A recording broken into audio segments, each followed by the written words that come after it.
When we think of medieval warfare, we often imagine iconic weapons like long swords, battle axes, and crossbows, tools designed with purpose, refined through years of conflict, and built to meet the brutal demands of combat. But not every weapon crafted during the Middle Ages made sense on the battlefield.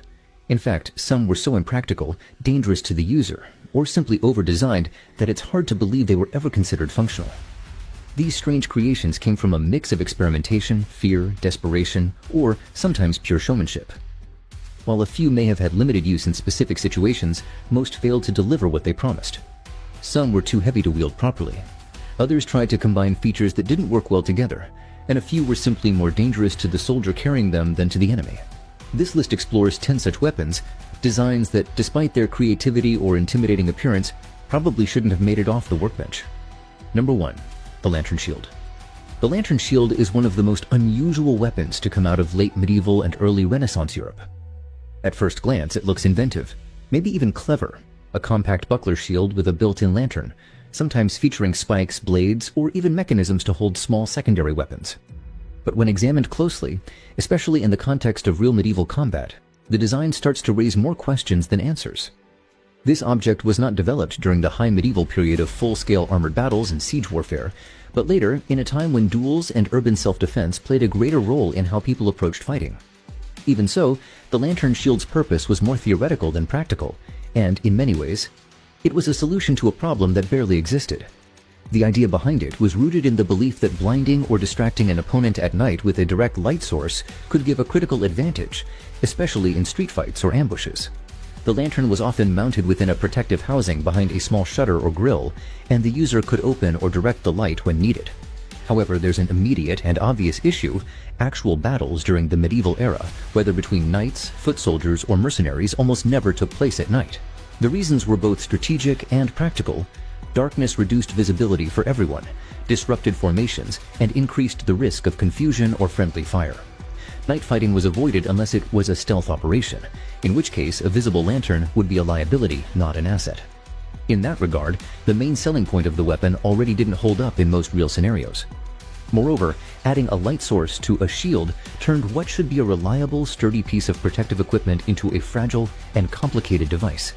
A regular buckler could be used to deflect blows, control distance, and even strike, but introducing a flame, glass components, and metal shutters weakened its integrity and made it more difficult to use under pressure. If the lantern broke mid-fight or extinguished in wind or rain, the whole function was lost. On top of that, there was always the danger of burning yourself or others by accident. The added weight from all these extra parts could also make the shield harder to maneuver quickly, and speed mattered a lot in close combat. Another problem was visibility. A bright light in a dark environment doesn't just blind your opponent, it reveals your own position as well. In narrow streets or close quarters, this could easily backfire. And while it might seem intimidating at first glance, intimidation alone rarely decided a real fight.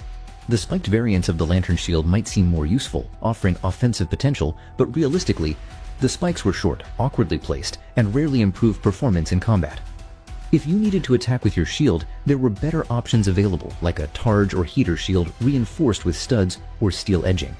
While some examples of lantern shields exist in museums today, they're often finely crafted and engraved, suggesting they were made more for display, ceremonial use, or possibly civilian self-defense during a time when swords were worn in cities.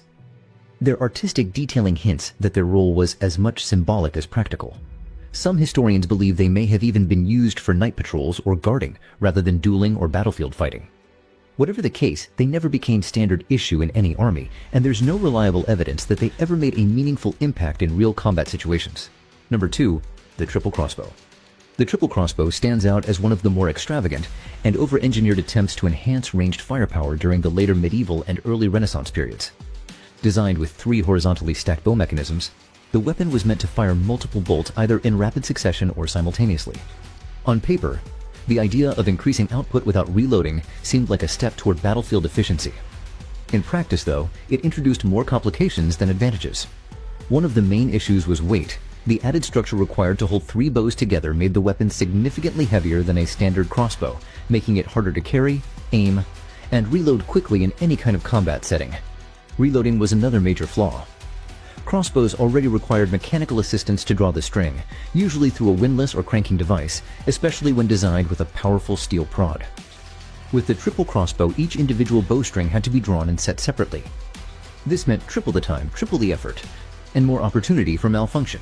In the heat of battle, especially during a siege where speed and coordination mattered, this reloading process became a serious disadvantage. While regular crossbowmen could maintain a consistent firing rhythm, someone using this device would quickly fall behind. The weapon also lacked the kind of flexibility that medieval ranged units needed. Archers and crossbowmen had to adapt to shifting lines, sudden charges, or moving targets. The triple crossbow's bulk made it nearly impossible to adjust aim quickly or respond to changes on the battlefield. Its awkward size limited mobility and situational awareness. There are no reliable accounts of this weapon being widely adopted or deployed in active campaigns. Surviving examples suggest it may have been used in exhibitions, ceremonial functions, or simply as a mechanical experiment rather than a tool of war. Despite the ambition behind it, the triple crossbow never proved itself as a useful or practical weapon, and it's remembered more for its novelty than for any real military value. Number 3. The swordbreaker.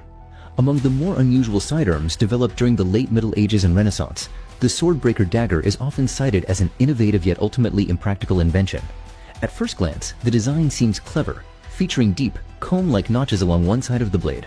The idea was that it could trap an enemy's sword during close combat and either disarm them or snap the blade outright. In the controlled setting of a one-on-one duel, this might appear useful in theory, but the reality of medieval fighting made this function almost impossible to rely on. Real combat was rarely neat or predictable, and most weapon engagements involved fast, aggressive movements rather than precise attempts to manipulate an opponent's blade into a narrow slot. The timing, angle, and grip required for the swordbreaker to actually catch a blade were extremely specific, and pulling it off in a high-stress fight where your life depended on quick reflexes was incredibly rare.